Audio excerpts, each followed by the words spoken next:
আহ, ঠিক আছে। আক্তার হোসেন ভাই কেমন আছেন? হ্যাঁ, আলহামদুলিল্লাহ ভালো আছি। আপনি ভালো আছেন? হ্যাঁ, ভালো আছি। আপনি তো এখন রংপুর 4 আসনের সংসদ সদস্য।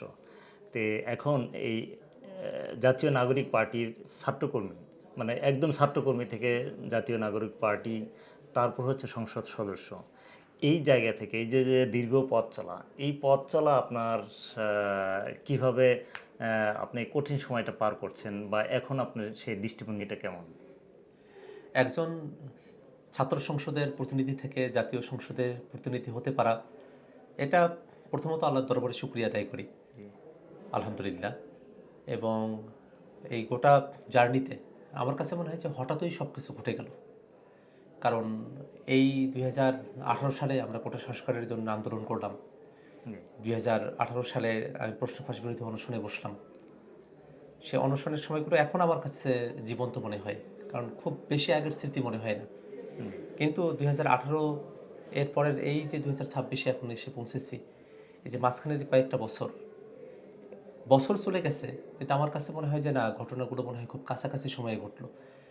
একটা ব্যস্ততার সময় পড়ে গেছি।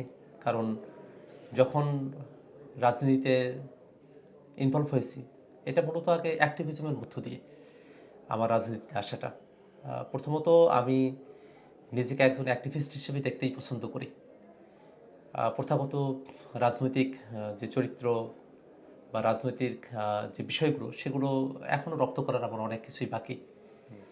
কিন্তু একজন অ্যাক্টিভিস্ট হিসেবে আমার যাত্রাটা শুরু হয়।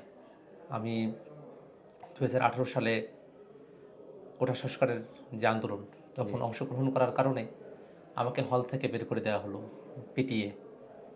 আমাকে 4 হাত পা ধরে চ্যাংদোলা করে তখন বের করে দেওয়া হলো হল থেকে, যে হল থেকে বেরিয়ে হ্যাঁ, যেতে হবে। ঠিক। এই হলের বাইরে থাকতে হলো। ওই সময়টা একটা কঠিন সময় গেছে জি। আমার। এবং তারপরে আবার প্রশ্ন ফাঁস হলো ঢাকা বিশ্ববিদ্যালয়ের, সেই অনশনে বসলাম। অনশনে বসার সময়টাতে আমি দলমত নির্বিশেষে আমি সকলের সমর্থন পেয়েছি। আন্দোলনটা শুরুর দিকে যদিও খুব বেশি মানুষ তখন সম্পৃক্ত হয়নি, বিচ্ছিন্নভাবে মানুষেরা আসছিলেন। কিন্তু 2 দিন গত হওয়ার পরে আমি দেখলাম শত শত শিক্ষার্থীদের আগমন রাজভাস করছে। তো এই ঘটনার প্রেক্ষিতে ঢাকা বিশ্ববিদ্যালয়ে ছাত্র সংসদে নির্বাচন করা, সেই নির্বাচনেও সমাজসেবা সম্পাদক হিসেবে নির্বাচিত হওয়া, এবং তখনকার যে প্রেক্ষাপট, ডাকসুতে 25টা পদ ছিল। হ্যাঁ। এর মধ্যে শুধু ভিপি এবং সমাজসেবা সম্পাদক, এই 2টা পদ আমরা যারা ছাত্রলীগের বিপক্ষে ছিলাম আমরা পেয়েছিলাম। বাকি 23টা পদ ছাত্রলীগ জয়ী হয়েছিল। জয় হয়েছিল মানে তো নূর আর আপনি? হ্যাঁ, হ্যাঁ, নূর নূর। ভাই এবং হ্যাঁ, আমি। হ্যাঁ, নূর হ্যাঁ। ভাই ভিপি হলেন, আমি হ্যাঁ, সমাজসেবা সম্পাদক। সমস্যা। তো তখন আসলে আনুষ্ঠানিকভাবে ডাকসুর মধ্য দিয়েই আমার একটা রাজনৈতিক যাত্রাপথ শুরু হয়। জি। তাও সেই সময়টাতে আমরা আসলে অ্যাক্টিভিজমই করেছি। আমরা ক্যাম্পাসে অত্যাচার নির্যাতনগুলোর বিরুদ্ধে আমরা কথা বলেছি। আমরা আবরার ফাহাদকে যখন হত্যা করা হলো, সেই সময়গুলোতে আমরা আন্দোলন সংগঠিত করেছি। মধ্যবিরোধী যে আন্দোলন বাংলাদেশে হলো, সে প্রেক্ষাপটেও আমাকে জেলখানায় যেতে হলো। পরে 2022 সালে দ্বিতীয়বারের মতো আবার জেলখানায় যেতে হলো। তো সামগ্রিকভাবে এই কয়েকটা বছর খুবই ঘটনা প্রবাহের মধ্য দিয়ে আমাকে যেতে হয়েছে। আমার কাছে মনে হয় যে খুব অল্প বয়সেই অনেকগুলো ঘটনা দেখা এবং প্রত্যক্ষভাবে অভিজ্ঞতা নেওয়ার একটা সুযোগ আমি পেয়েছিলাম। এবং সেই সময়গুলোতে আমরা যে সঠিক পক্ষে থাকতে পেরেছি, ইতিহাসের সঠিক দিকে আমাদের অবস্থান ছিল, সেটাই আমার কাছে সবথেকে তৃপ্তিদায়ক ব্যাপার। গুড। আপনার এই যে রাজনীতিতে আসার পেছনে কোনো ব্যক্তিগত কোনো ঘটনা অথবা কোনো অনুপ্রেরণা কাজ করে কিনা, বা পিছনে ছিল কিনা? আমি আসলে ছোটবেলা থেকেই একটু ডানপিটে স্বভাবের ছিলাম। আমি খেলাধুলা করতাম প্রচুর, কিন্তু আমি খেলাধুলায় পারদর্শী ছিলাম না তেমন, কিন্তু অংশগ্রহণ করতাম। তো তখন থেকেই আমার পাড়ার যে খেলোয়াড় যারা আছে আর কি, আমার সমবয়সী, তাদের একটা নেতৃত্বের জায়গায় আমি তখন থেকেই ছিলাম।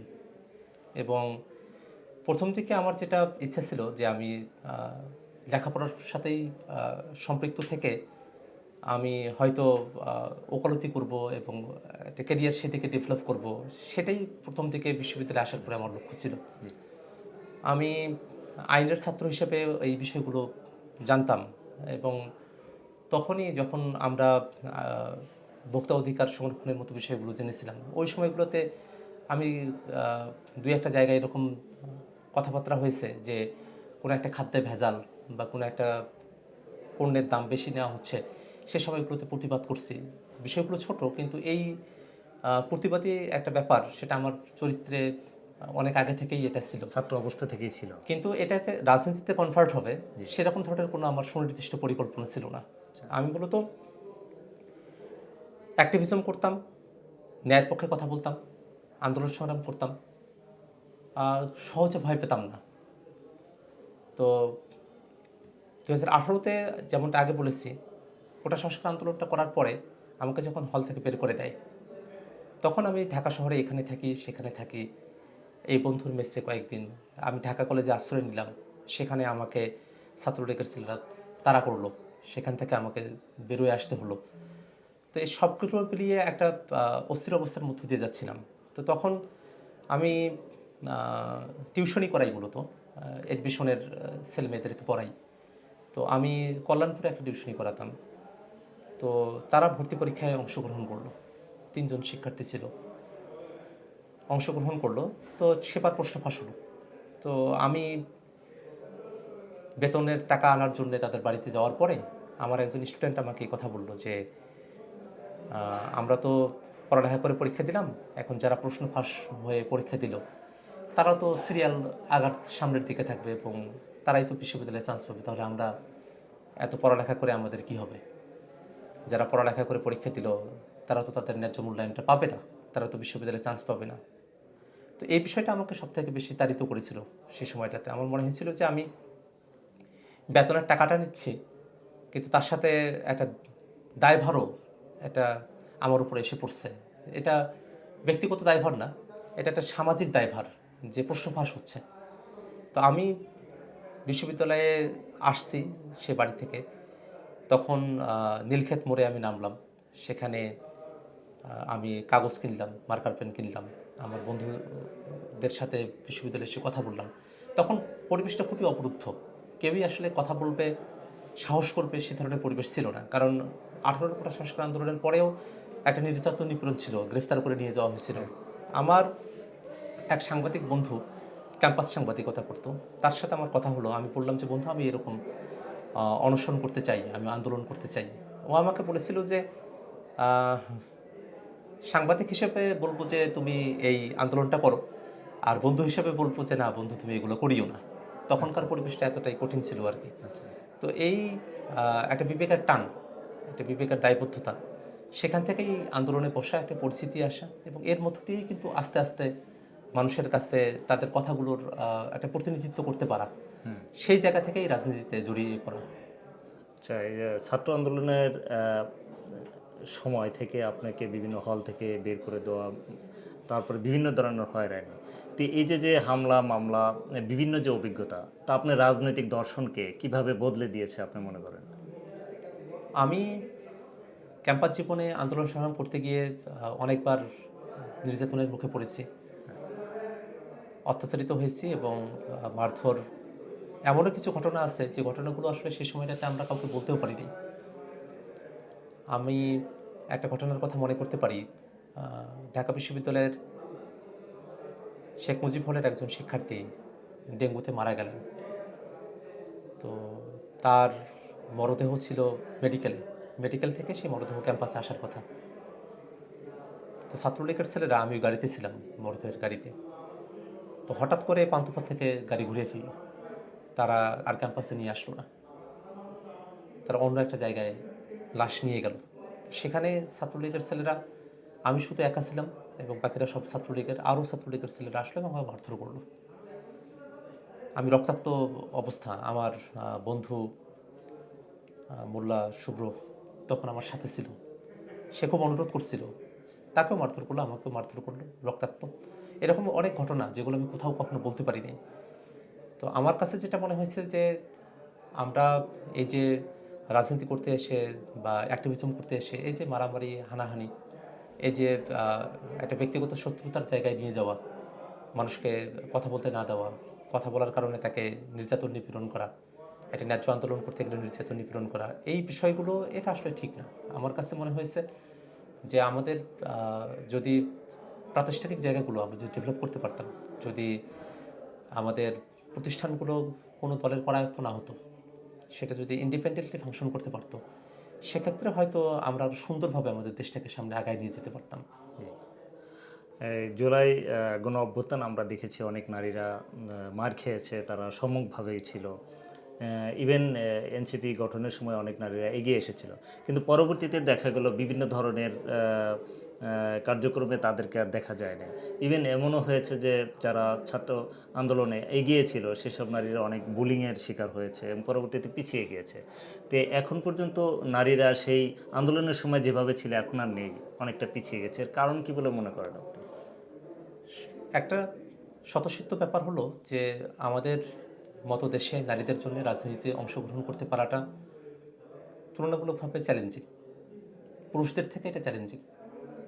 এবং 24-এর অভ্যুত্থানে নারীদের যে অংশগ্রহণ, এটা অভূতপূর্ব।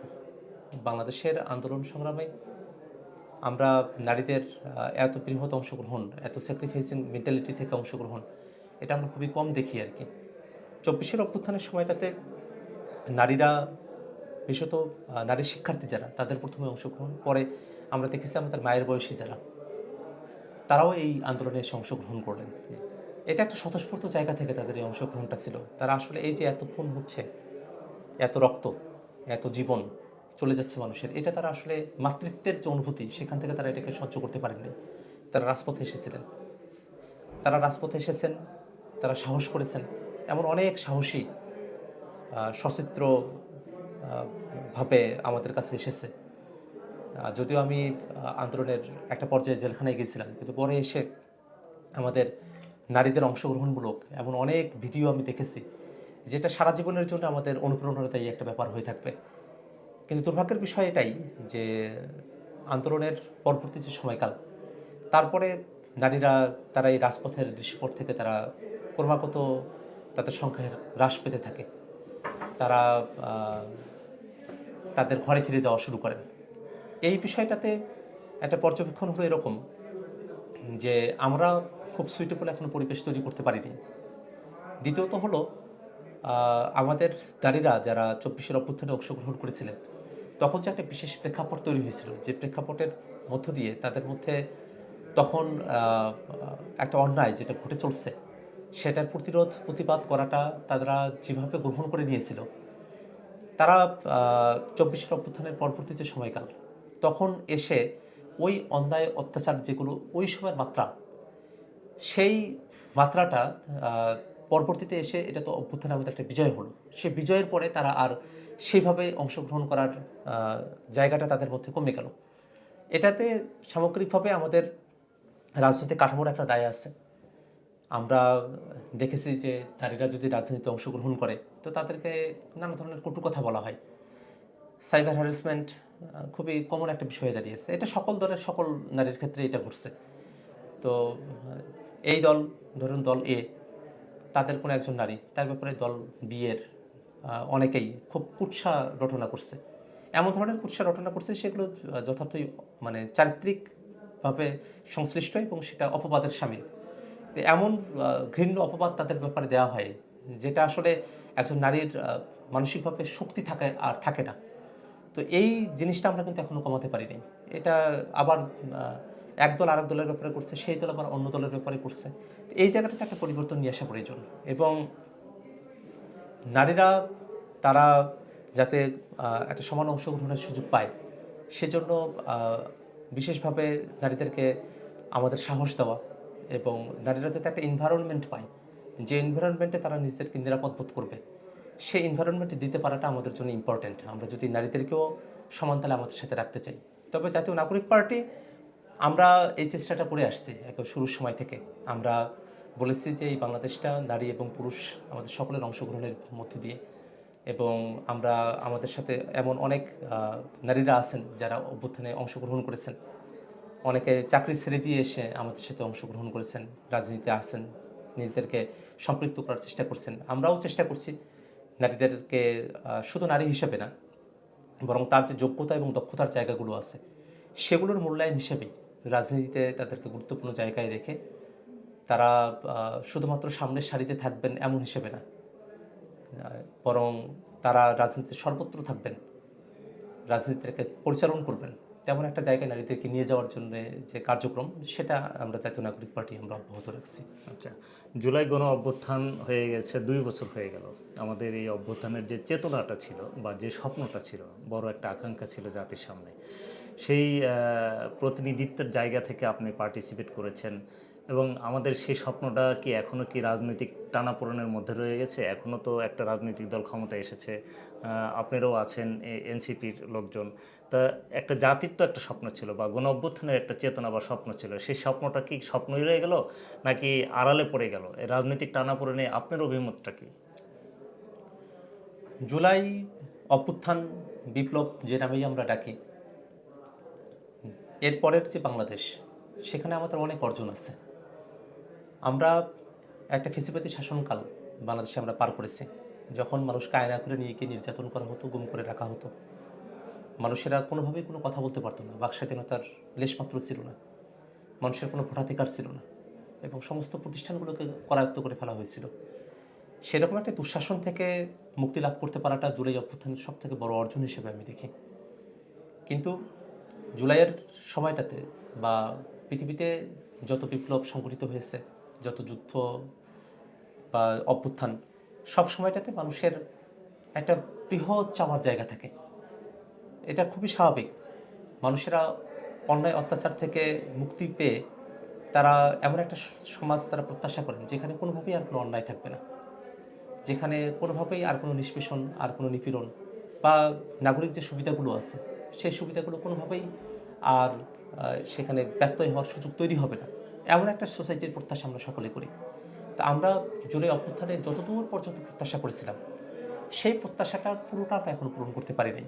কিন্তু জুলাই অভ্যুত্থানের যে বিশাল অর্জন, এই যে মানুষেরা ভোটাধিকার ফিরে পাওয়া, মানুষেরা নাগরিক হিসেবে তার মর্যাদা ফিরে পাওয়া, এই বাংলাদেশটা সেটাকে ধ্বংসের দ্বারপ্রান্তে নিয়ে যাওয়া হয়েছিল, সেটা থেকে বাংলাদেশের রক্ষা পাওয়া, বাংলাদেশের রাজনৈতিকভাবে যারা ভিন্ন মতাবলম্বী ছিল সেই মানুষগুলোর একটা রাজনৈতিক নিপীড়ন থেকে মুক্তি পাওয়া, এটা অনেক বড় একটা অর্জন আমাদের জন্য।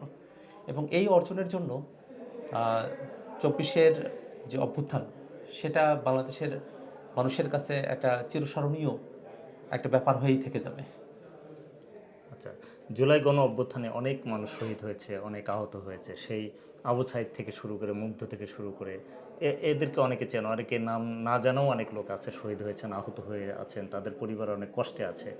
তা আপনি কি মনে করেন যে এখন তো সরকার গঠন হয়েছে, রাষ্ট্রের কি কোনো দায়িত্ব, মানে দায়িত্ব নেওয়া উচিত এই জুলাই আহতদের বা জুলাই যারা যোদ্ধা বা যারা নিহত হয়েছেন, শহীদ হয়েছেন, তাদেরকে সংরক্ষণ, তাদের ইতিহাস সংরক্ষণ, তাদের পরিবারকে সহযোগিতা করা রাষ্ট্রের কি কোনো দায়িত্ব আছে বলে আপনি মনে করেন? আসলে আমরা তো একটা রাষ্ট্র কাঠামো বিষয়টাকে মাথায় রেখেই আমরা তখন আন্দোলনে সামিল হয়েছিলাম। রাষ্ট্র বলতে রাষ্ট্র এবং সরকার, আপনি যদিও আলাদা অর্থ, হ্যাঁ। এখানে আমি এক অর্থেই বলছি হ্যাঁ, যে আসলে সরকারের অনেক দায়িত্ব রয়েছে, রাষ্ট্রের অনেক দায়িত্ব রয়েছে। আমাদের এই 24-এর অভ্যুত্থানে যারা অংশগ্রহণ করলেন, যারা শহীদ হলেন, সেই পরিবারগুলোকে পুনর্বাসন করার, কারণ এই মানুষগুলো কিন্তু রাষ্ট্রের কল্যাণে, দেশের কল্যাণে তারা কিন্তু জীবন দিতে কুণ্ঠাবোধ করেননি।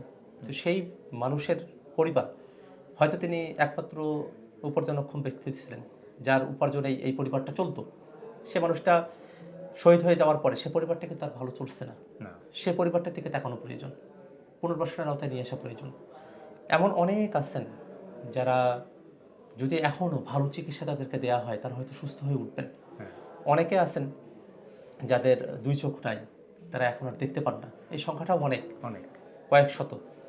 তা আমার কাছে মনে হয় যে যদি সরকার উদ্যোগ গ্রহণ করে যে আমাদের এই শহীদ যারা যারা পঙ্গু হয়েছেন, বিশেষত দৃষ্টিজয়ী যারা যারা চোখ হারিয়েছেন, এই মানুষরা দৃষ্টিতে ফিরে আসবে, এই ধরনের কোনো একটা বড় উদ্যোগ যদি সরকার গ্রহণ করে, তাহলে এই মানুষগুলো কিন্তু অবশিষ্ট সময়টা তারা দেখতে পারতেন। কারণ এই চোখারা মানুষগুলো বেশিরভাগই কিন্তু ইয়াং, বেশিরভাগই জীবনের একটা মধ্যবর্তী সময়ে আছেন, তাদের সামনে একটা বড় সময় পড়ে আছে এখনো, এই পুরো সময়টা তারা চোখে দেখতে পারবে না, তাদের জন্য এই ব্যবস্থাটা করা প্রয়োজন। এবং সবথেকে বড় বিষয়, আমাদের এই আন্দোলনের সময়টাতে এমন অনেক ঘটনা ঘটেছে যেগুলো পৃথিবীতে বিরল। যেমন পুলিশের একটা উক্তি আছে, তৎকালীন স্বরাষ্ট্রমন্ত্রীকে দেখিয়ে পুলিশ বলেছিল যে গুলি করি, একজন মরে, একজনই যায়, আর বাকি কেউ যায় না। যায় না। এই যে বীরত্ব, এই যে ত্যাগ, এই যে সাহস, এই যে নিজেকে সঁপে দেওয়ার মানসিকতা, এই যে দাঁড়িয়ে থাকা, পিছু না হটা, এটা কিন্তু ইতিহাসে খুবই বিরলতম ঘটনা। একদম বিরল। এই ঘটনাগুলো কিন্তু যুগের পর যুগ, পরম্পরায়, জেনারেশনের পরে জেনারেশন আমাদের পৌঁছে দিতে হবে। আমাদের এই বীরত্ব গাথা, আমাদের সেই আন্দোলনকারী শহীদ যারা হয়েছেন তাদের বীরত্ব গাথা, সেটা যদি আমরা পরবর্তী প্রজন্মের কাছে পৌঁছে দিতে না পারি, তাহলে আমাদের পরবর্তী প্রজন্ম কোথায় থেকে তারা সাহস অর্জন করবে? তাদের কাছে এই সাহসের সঞ্চার এবং ভবিষ্যতে যারা ফেসিবাদী হতে চায় তাদের জন্য একটা রিমাইন্ডার যে না, এই ভূখণ্ডে এই ধরনের মানুষের জন্ম হয়।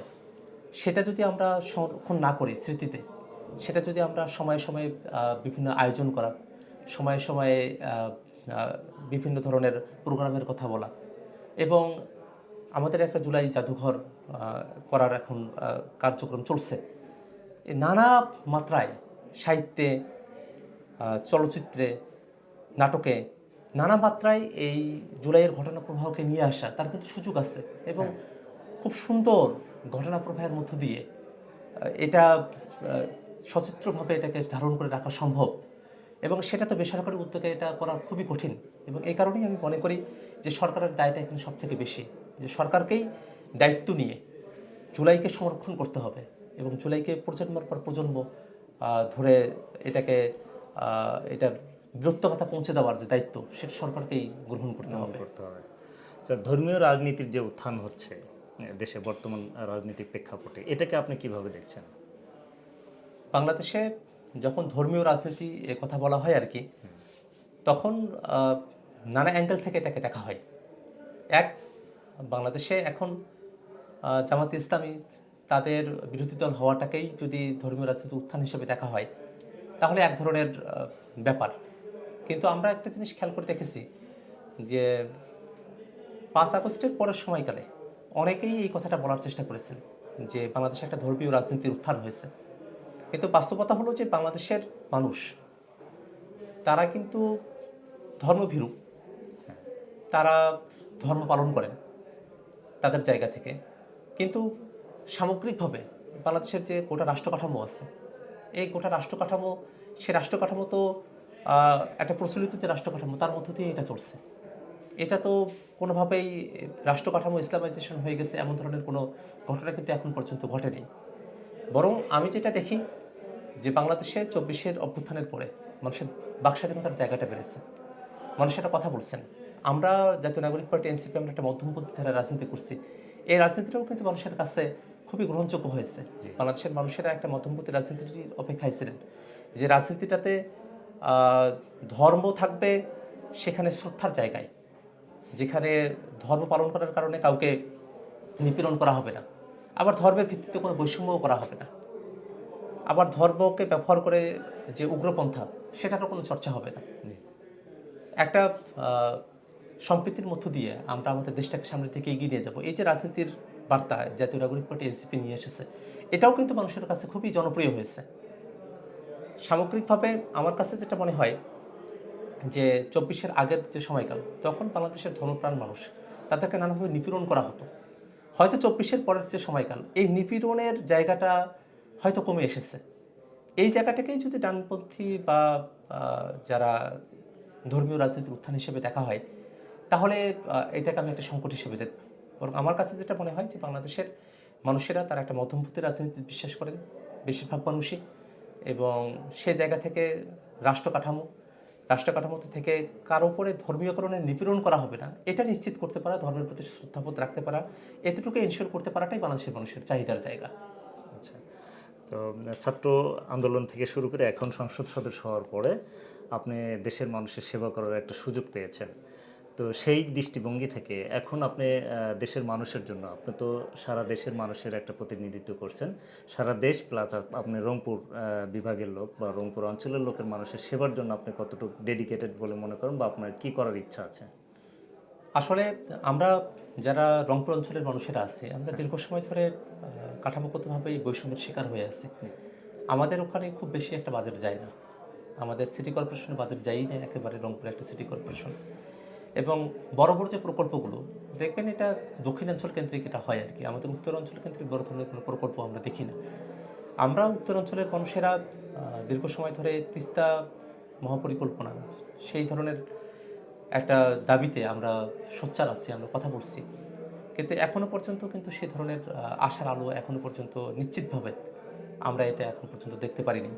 তো আমি এখনো পর্যন্ত একজন সংসদ সদস্য হিসেবে বাংলাদেশের এই আঞ্চলিক যে বৈষম্য সেটা দূরীকরণ করার জন্য সংসদে কথা বলছি। বিভিন্ন পর্যায়ে যখন কথা বলার সুযোগ হয় সেখানে আমরা এই মেসেজটা পৌঁছাচ্ছি। এবং সামগ্রিকভাবে আপনি যখন মানুষের জন্য কাজ করার কথা বলছেন একজন সংসদ সদস্য হিসাবে, আমরা সংসদে বাংলাদেশের মানুষের পক্ষে আমরা কথা বলার চেষ্টা করছি। আমরা বাজেট যখন প্রণয়ন করা হচ্ছে সে সময়টাতে আমরা যখন দেখেছি যে কিছু কিছু বিষয় যেটা বাংলাদেশের জনগণের স্বার্থের বিপরীতে যেতে পারে, সেই বিষয়গুলো নিয়ে আমরা সমালোচনা করেছি। তার দুই একটা বিষয় অবশ্য পরবর্তীতে ফাইনালি বাজেট প্রণয়নের সময়টাতে সরকার এটাকে অ্যাডপ্টও করেছে। তো আমরা মনে করি যে আমরা একটা গণতান্ত্রিক সিস্টেমের মধ্য দিয়ে জনগণের জন্য যে কাঠামোগত জায়গায় পরিবর্তনের প্রয়োজন এবং জনগণের জন্য কাজ করা, সেজন্য আমরা একজন সংসদ সদস্য হিসেবে আমাদের কাজটা আমরা চালিয়ে যাবো ইনশাআল্লাহ।